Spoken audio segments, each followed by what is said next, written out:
क्यों नहीं है? क्यों नहीं है? हम इसके पहले क्या अकेले वहां नहीं लड़े हैं? हिमानी जी, आप मुझे समझ नहीं आता कैसे एनालिसिस कर रही हैं। गठबंधन है, गठबंधन में उसकी क्षमता के अनुसार जो है वो दिया जाता है। हमने दिया है जेडीयू को 16 सीट, हमारे पास 17 सीट है। तो कम हमने चिराग जी को 5 सीटें दी है, बाकी 2 दलों को 1-1 सीटें दिया है। हमने सबकी सहमति उसमें ली है। जिसकी जितनी वहां विजिबिलिटी है, जीत की संभावना है, उसके हिसाब से हमने दिया है। और नहीं तो हम तो अकेले पहले भी लड़े हैं। जब अकेले लड़े तो यही जेडीयू जो है 2 सीटों पर आ गई थी, लेकिन हमने दिया है ना अपने गठबंधनों को वहां पर। तो मैं ये कह रहा हूं कि ऐसा नहीं है, कोई बड़े भाई छोटे भाई की भूमिका नहीं होती है। जब गठबंधन का दल होता है, गठबंधन में चुनाव लड़ा जाता है, तो सबको साथ लेके, हाँ, सबकी क्षमता के अनुसार, सबको सहमति के साथ। हमने तो पारस जी को भी सहमति के साथ बात की थी, और उनसे भी हमने, वो तो कह रहे हैं कि बात ही नहीं की आपने। उनको नहीं, संदेश जी, आप लोग तो कह रहे हैं कि बात ही नहीं की। वो कह रहे हैं कि बात की थी आप लोगों से भी। कहने से कुछ नहीं, ये आपकी मीडिया रिपोर्ट है। अच्छा, ये सही है शर्मा जी, ये सही है कि अगर कुछ ना मिले तो मीडिया में डाल दो। ये सबसे सेफ है, ये सबसे सेफ है। लेकिन संदेश जी, आज आप लोग कह रहे हैं कि आपके साथ नाइंसाफी हुई है। ये नाइंसाफी आपको तब नहीं लगी थी? क्या बात पर आप कर रही है? मैं तो हिमानी जी समझ ही नहीं पा रहा हूँ। सर, अक्सर होता है ऐसा। अभी समझ में नहीं आता है भारतीय जनता पार्टी। आपके पास क्या रिपोर्ट है, मुझे सुना दीजिए। हाँ, अरे आप यहाँ सामने सर, उन्होंने ऑन कैमरा आके ये बात कही है। ऑन कैमरा आके आज जब इस्तीफा दे रहे थे, पता नहीं शर्मा जी शायद आप नहीं सुनकर आए। अगर आप कहें तो मैं दोबारा चलवा दूं, लेकिन उसमें सिर्फ वक्त जाया होगा। उन्होंने खुद ये बात कही।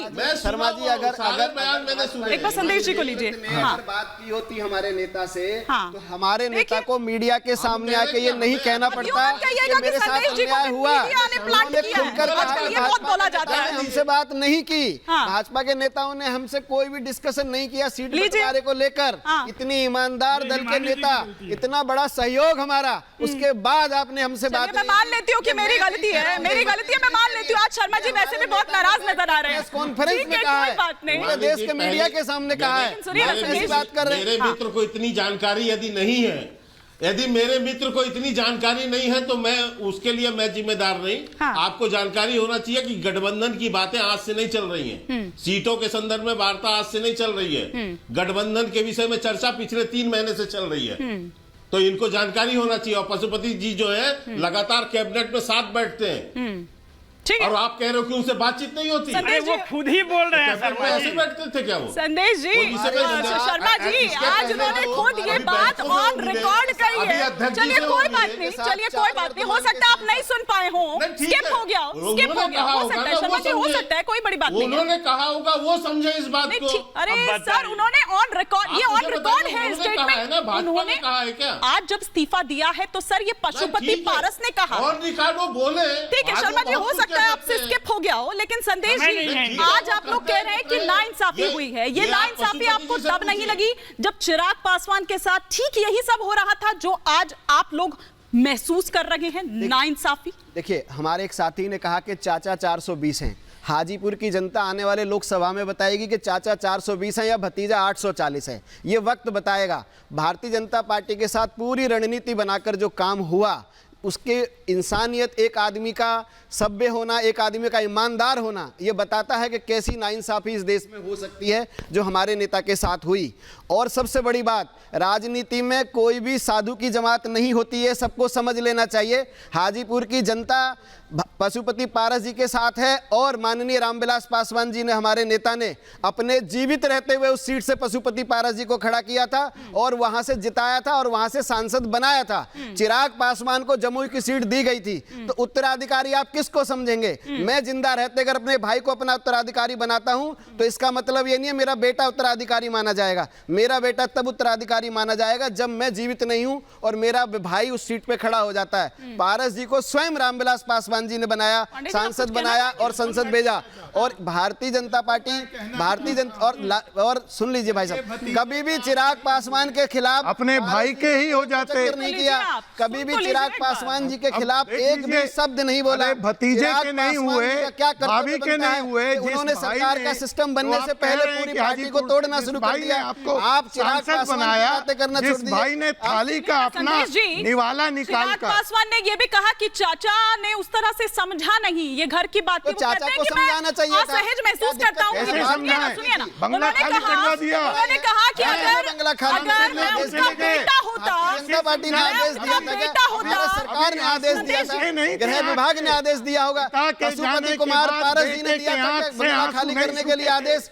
दर्द ये नहीं है कि मुझे छुरा मारा, दर्द ये है कि मुझे छुरा मेरे चाचा ने मारा आपको। पशुपति को दर्द ये है। और हाजीपुर की जनता नहीं, और पांडे जी लेकिन ये भी अरमान संदेश जी आपको रोक रही हूँ, ये भी अरमान रोक रही हूँ, एक मिनट रोक रही हूँ, एक मिनट संदेश जी एक सेकंड। पांडे जी लेकिन ये भी तो सच। अरे रुक जाइए संदेश जी, मैं आपकी पीड़ा समझ रही हूँ, मैं आपकी पीड़ा समझ रही हूँ।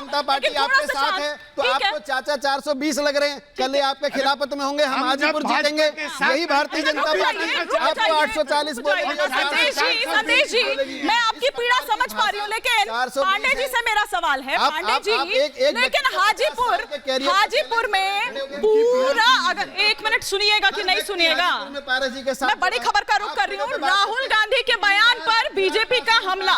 राहुल गांधी ने हिंदुओं का अपमान किया है, ये बीजेपी बोल रही है। कांग्रेस की विचारधारा हिंदू विरोधी है, देश ये बर्दाश्त नहीं करेगा। राहुल गांधी क्या किसी अन्य धर्म पर इस तरह का बयान दे सकते हैं? हिंदू आस्था का अपमान कांग्रेस की आदत बन गई है। इस पर तो क्विक रिएक्शन मैं वरुण पुरोहित जी का चाहूंगी, तब अपना सवाल जो मैं पूछना चाह रही थी वो पांडे जी से लूंगी। वरुण पुरोहित जी, आदत हो गई आप लोगों की हिंदू धर्म का अपमान करने की?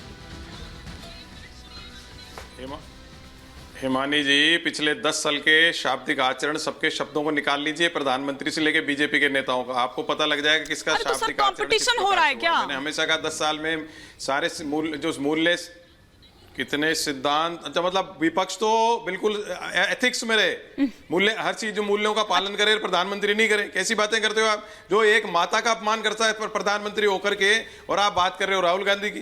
राहुल गांधी ने किसका अपमान किया है? असुरी शक्तियों के लिए कहना गलत है क्या? असुरी शक्तियां नहीं है ये। इन्होंने क्या किया? हालत खराब हो गई। आपने भी सुना होगा वरुण पुरोहित जी, अब शायद अगर शर्मा जी स्किप कर गए तो शायद पुरोहित जी आप भी स्किप कर गए। उन्होंने कहा हिंदू धर्म में एक शब्द है शक्ति। हिंदू धर्म में शक्ति का क्या मतलब है? अब आप इस तरह की बात करेंगे तो फिर कौन आपका समर्थन करेगा? पुरोहित जी, हिमानी वो जी, आप पर बैकफायर नहीं करेगा। पूरा स्टेटमेंट बोलो, मैं इनकी जैसे आरोपित नहीं करता आपको। हाँ, मैं इनकी जैसे कन्वीनियंस से आरोपित नहीं करता।